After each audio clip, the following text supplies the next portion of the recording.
Welcome back to the Against All Odds, the Less Than 1% Chance podcast with your host, Maria Ponte, where we will hear stories of incredible people thriving against all odds. And my hope is that we can all see how life is always happening for us, even when we are the less than 1% chance.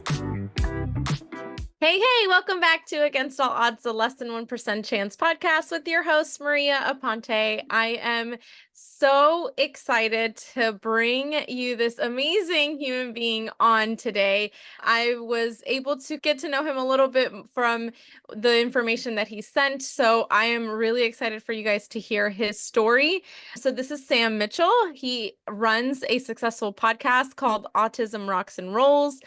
He has autism himself, and his podcast has exploded and become very successful. He wants to spread the mission of his podcast and his nonprofit. He had some big names on his show. Monty Williams was the first NASCAR driver to open up about having autism. An American Idol rocker, James Durbin, who has autism and Tourette's.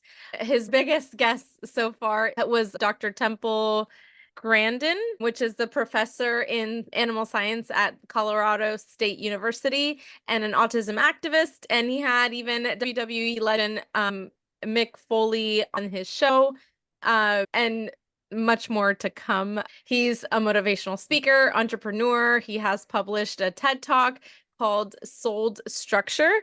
And so he's a high functioning human being on the autism spectrum, but has a mission to show people that he is not broken, does not need to be fixed. There's no normal in this world. I could attest to that.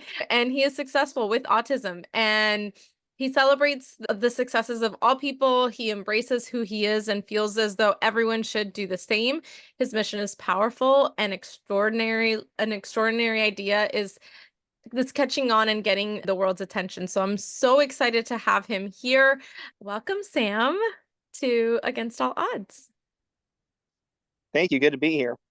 That's amazing information. I'm so excited. So what does having autism mean to you?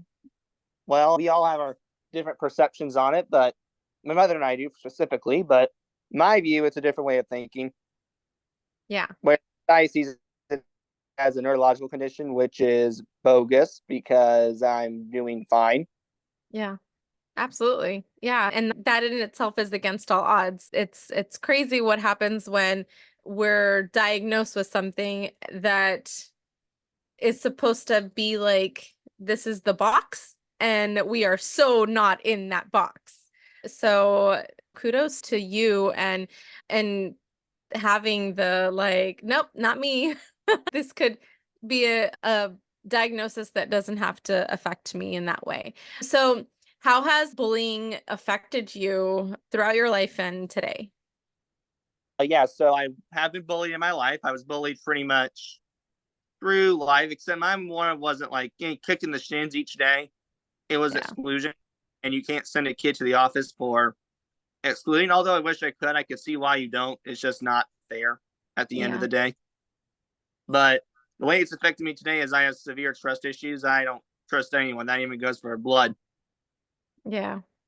Yeah, and that's hard when you feel like you've been burned a lot, and it's learning how to open yourself back up, and that's not an easy thing to do.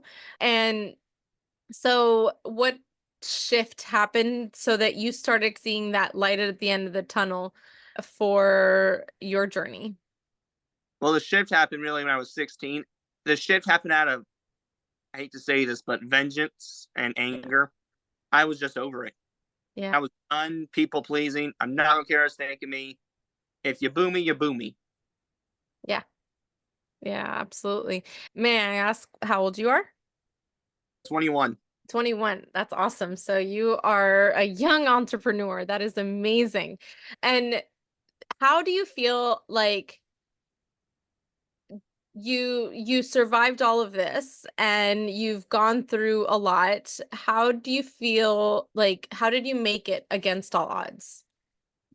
Well, I made against all odds because I probably to society would be in the basement right now playing video games, not doing an interview or have me on 900 podcasts. Yeah, Absolutely. And looking back, do you feel like you see maybe all the things that you went through, how life happened for you rather than to you? Well, I mean, maybe. I'm not for sure on that one. Life happened to me. I feel like part of it was me, though, taking opportunities because no one gave them to me. It was a to me, but it was me taking them, not hand gifting them to me. Yeah. Some people that nominated me, that was for me. I can say that one was a four. But the two, the 900 podcast, that's a two. Getting Mick Foley on is a two. Yeah. Kane, two. Like winning the Davey Awards, that's a two. So most of it is to me because of me. Yeah, absolutely. And I think that in the way that I like to view things, and I've been through a lot of experiences, which is why that I've beaten the odds myself. And so I had to learn how to look at life a little bit differently because I could see I had cancer at 18 and I could look at it as life was happening to me. But if I look at how life is happening for me, now I get to help people with my own experience. And I feel like just listening to your story, the experience that you went through has made you, number one, a better person. You include people, so you don't want people to feel excluded. So you celebrate people. And the fact that probably made you stronger. And even if it was originally from vengeance, look at where you are now and how far you've come. And I feel like sometimes we need to get to those places in life where we're pushed to the edge so that like we can come up as the that bigger, better version of us. And you're showing any diagnosis, any doctor, anything that wasn't giving you that opportunity because of what you were diagnosed with, you're showing them, see, I could do this and more than what you ever thought. And that's, I feel like, life happening for you, because if you didn't have those doubters, then you would probably be, in the basement playing video games instead of doing everything that you're doing. Make a point there. I'll give you that Yeah. one. Yeah.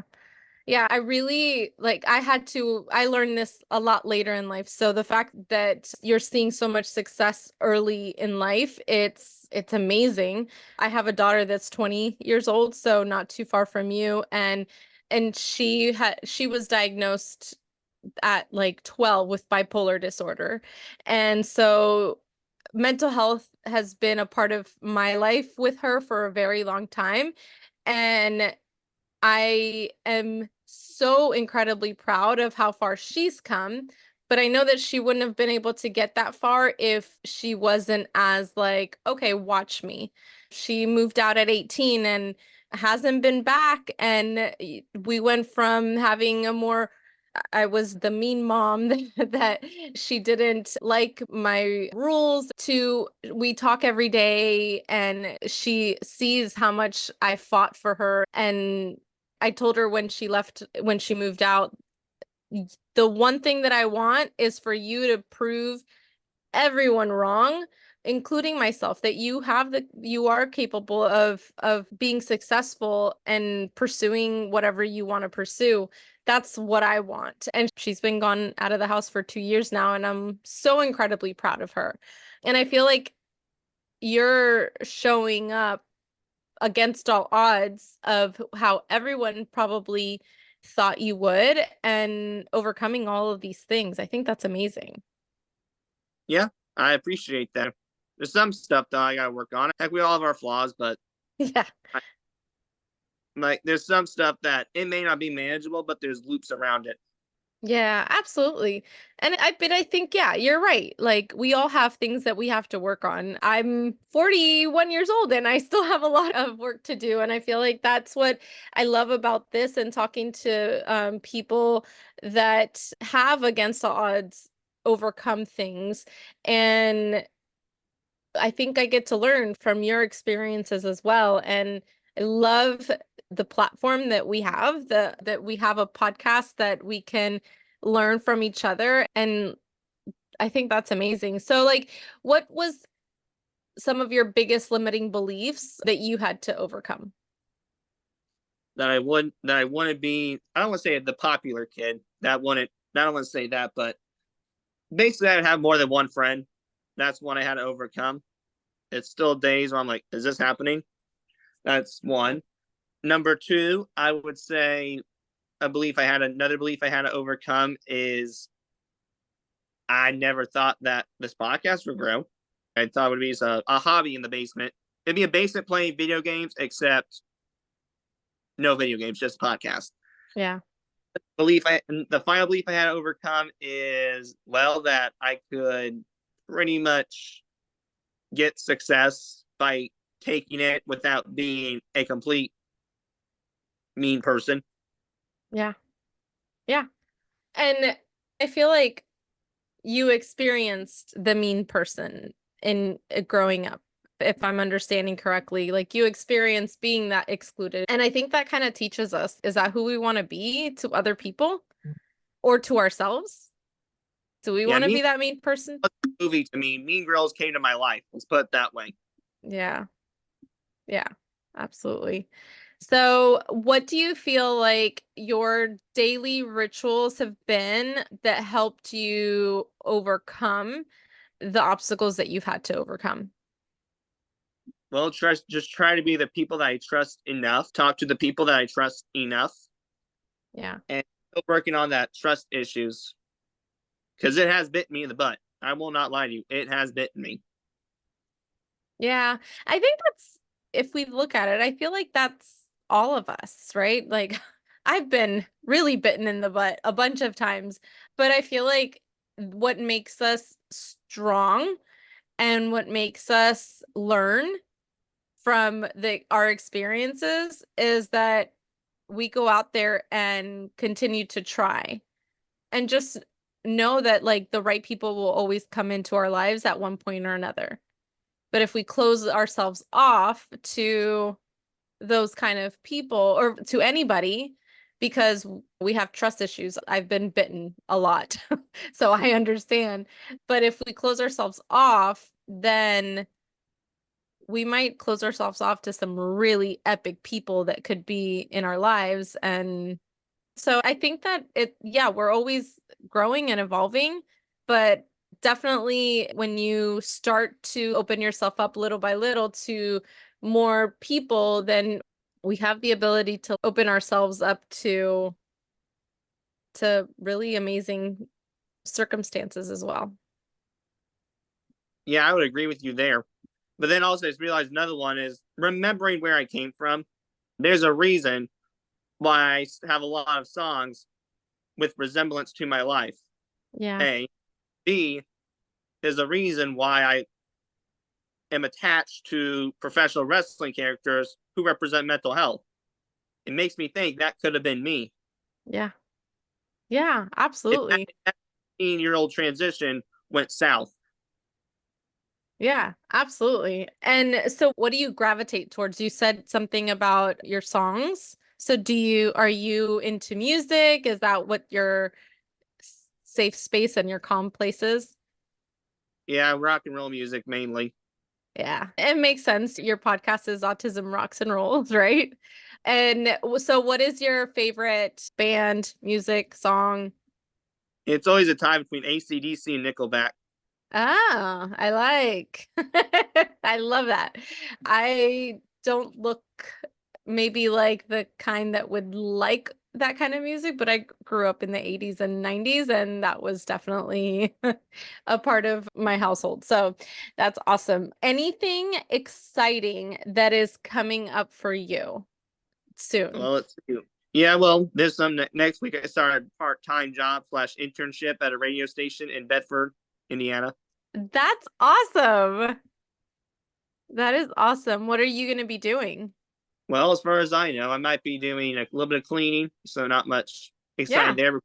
Stuff, editing some stuff. They have a segment where they're going to do a movie ordeal, and I might have to go to the theater and watch the movie and come back and critique it. So I thought, okay. And let's see. And then probably just do what they tell me to do. I know Yeah. there's going to be a senior affair, so probably have to work with the camera. A lot of on-field production. Which will help you with what you're doing too, right? Because is your podcast video and audio or just audio? Mainly audio, but I don't really do editing video. Got it. Got it. Yeah, I thought about both. I ended up going with both. I do video and audio, but it is definitely interesting and lots of things to learn. And so, do you have any like big projects other than the internship? Well, we just got done with the gala back in April, so that was a fun one. Trying to celebrate autism acceptance with a silent auction. And in the summer of 2024, we'll be having a motorcycle poker run. That's awesome. What is that all about? It's also trying to spread autism acceptance. We're a bunch of motorcyclists get on their motorcycles, take a route, and do a poker run. Nice. Is there, and that's in Indiana? Mhm. Okay, so I'm gonna get all of the information from you so that I can at least help you promote that as well, because that is awesome. It's just in the start. We don't know much about that yet. We don't even know the Okay. route that says something, but it's going for sure. Don't get me wrong on that. And then after the motorcycle run, we don't have a flyer for this. We'll be having either a summer or fall concert, depending on when the date is. Okay. That's awesome. I'm so excited for you. Do you do a lot of things around for autism? Because you were saying you have a nonprofit that you work with. Yeah, yes, ma'am. So mainly the sponsors is one thing. People will sponsor me or I'll help them out. And then sometimes the events is one. But I also do a lot of speaking engagements. I've spoken in Oklahoma, Canada twice, Orlando 3 times, Stewart, Florida, and Washington, D.C., but then also some in Indiana and some online. But then in November, as far as I know, I'll probably be traveling to West Virginia for a conference. That's amazing. I'm actually in Orlando, so that is cool that you were here. Yeah, That's Orlando, awesome. I'd probably go to a lot for work, but hey, if I'm in the area, I'll give you a holler. Yes, please. Yes, absolutely. That is so cool. And so just to give you a few more stats. So Sam has made it to the top 10 in the People's Choice Podcast Awards. He placed second in the state of Indiana for the JAG and Entrepreneurship Project, was selected as the best business at the CEO trade show in Indiana, has tremendous guests on his show, and in the top 200 podcasts in all of Canada while being on a current Davey Award winner. That is, excuse me. You get so That excited you're coughing about it, right? I'm coughing about it because I'm so excited. That is amazing. Congratulations. Honestly, it is so cool to see young people like figure things, something that they're passionate about out and really pursuing it. So whether it came from adversity that you had to overcome and find some type of drive, I'm just so incredibly like proud of what you've done so far, and you're only 21. That is so amazing, Sam. Well, thank you very much. I appreciate it. I try to do what I can do to do some good. Yeah, absolutely. I think that it makes it easier than when we are so open about the things that we suffered with. I think it like opens the door for others not to go through the same things that we did. I agree with that because Yeah. I would hate for someone to be in the same boat I was. Yeah. It's hard, and it's awesome that we have the ability to make a difference so that excuse me, so that they don't have to experience those things themselves. So I'm very, very proud of you. Like, this is amazing. I am so excited that I was able to have you on. Is there anything else that you feel you need to speak about or tell my audience about? Not at the moment, but thank you again for having me on. I can't wait to start the job, and I hope everyone has a great day. Thank you so much, Sam. I hope you have an awesome day. Listeners, thank you so much for tuning in today. I am so excited for Sam, and I'll put all of his information on in the show notes. So if you have any questions, please don't hesitate to reach out. Again, thanks, Sam, and I hope you have an awesome day. Peace out, guys. Love your life. Bye-bye.